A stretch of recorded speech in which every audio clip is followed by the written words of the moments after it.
آج میں آپ کو ایک خونی رات کی کہانی سنانے جا رہی ہوں جس نے دو ہستی بستی زندگیوں کو برباد کر دیا۔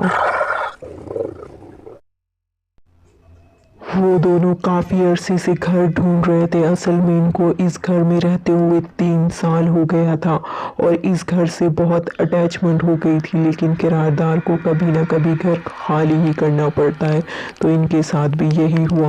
مالک مکان نے انہیں گھر خالی کرنے کا نوٹس دے دیا جس میں صرف 10 دن بچے تھے، لیکن فائزہ کو کوئی گھر پسند ہی نہیں آ رہا تھا۔ آج بھی وہ ایک گھر دیکھنے گئے۔ گھر بہت ہی پرانا اور قدیم طرز کا بنا ہوا تھا جو کہ فائزہ کو بہت پسند آیا۔ عاصم کو گھر کے کرائے کی ٹینشن ہو رہی تھی کہ اتنے بڑے مکان کا کرایہ بھی بہت زیادہ ہوگا۔ عاصم نے جب بروکر سے رینٹ پوچھا تو اس کی سوچ سے برعکس رینٹ بہت ہی کم تھا۔ اس نے بروکر سے وجہ پوچھی۔ فائزہ نے کہا آپ کو کیا کرنا ہے، اچھا ہے نا، کم پیسوں میں اتنا اچھا گھر مل رہا ہے۔ لیکن عاصم مطمئن نہ تھا، اسے رہ رہ کر لگ رہا تھا کہ کوئی تو بات ہے جو بروکر ان سے چھپا رہا ہے۔ 2 دن بعد ہی وہ اس گھر میں شفٹ ہو گئے۔ دن بھر کی تھکان کے بعد جب وہ دونوں سونے لیٹے تو عاصم کو لیٹتے ہی نیند نے گھیر لیا۔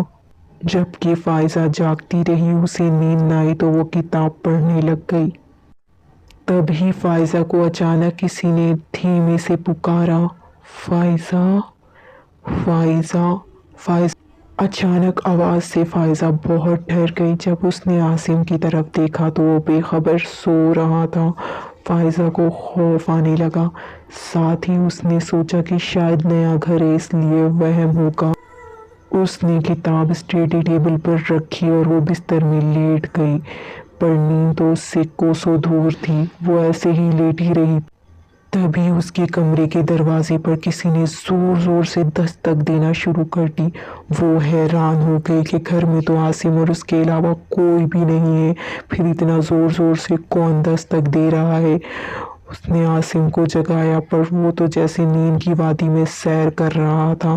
جب عاصم بہت جگانے سے بھی نہ اٹھا تب فائزہ نے ڈر ڈر کے کمرے کا دروازہ کھول دیا۔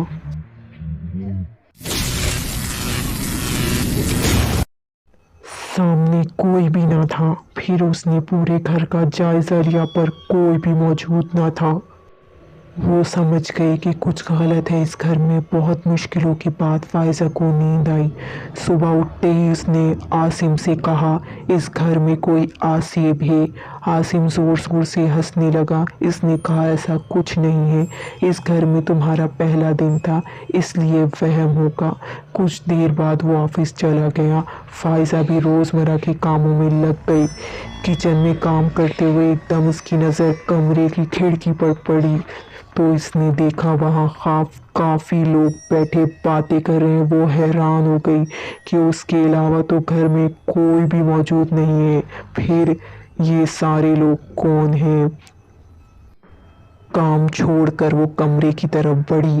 آواز آہستہ آہستہ تیز ہو رہی تھی جیسے کافی لوگ مل کر باتیں کر رہے ہوں۔ کمرے کا دروازہ کھولتے ہی اس کی دل کی دھڑکن رک گئی۔ وہاں کوئی موجود نہ تھا۔ وہ وہیں سر پکڑ کے بیٹھ گئی اور رونے لگ گئی۔ وہ سمجھ گئی تھی کہ وہ کوئی بہت بڑی مصیبت میں پڑ گئی ہے۔ ایک دم سے کسی نے اس کے کندھے پر ہاتھ رکھا اور پانی کا گلاس تھمایا۔ وہ یکدم آنکھوں سے دیکھ رہی تھی۔ وہ کوئی بہت بوڑھی عورت تھی جس کی شکل بہت ہی بھیانک تھی۔ گلاس پکڑتے ہی اس کے ہاتھ سے گلاس چھوٹ گیا۔ اس عورت کی طرف دیکھ کر بولی، کون ہو تم اور اندر کیسے آئی؟ تب ہی وہ عورت بولی، یہ ہمارا گھر ہے اور ہم نہیں تم آئی ہو اس گھر میں، پر اب تم زندہ نہیں جاؤ گی۔ یہ کہتے ہی وہ غائب ہو گئی۔ فائزہ اتنا ڈر گئی تھی کہ اس نے روتے ہوئے عاصم کو فون کیا اور جلدی گھر بلوا لیا۔ عاصم جلدی سے گھر آ گیا۔ فائزہ کی بات سن کر وہ بھی گھبرا گیا۔ اس نے بروکر کو فون کر کے کہا کہ ہمیں اور اس گھر میں نہیں رہنا، ہم ابھی یہ گھر چھوڑنا چاہتے ہیں۔ بروکر سمجھ گیا تھا کہ کیا بات ہے۔ اس نے بہانے بنانا شروع کر دیے کہ میرے پاس اور دوسرا کوئی گھر اویلیبل نہیں ہے، آپ کو یہیں رہنا پڑے گا۔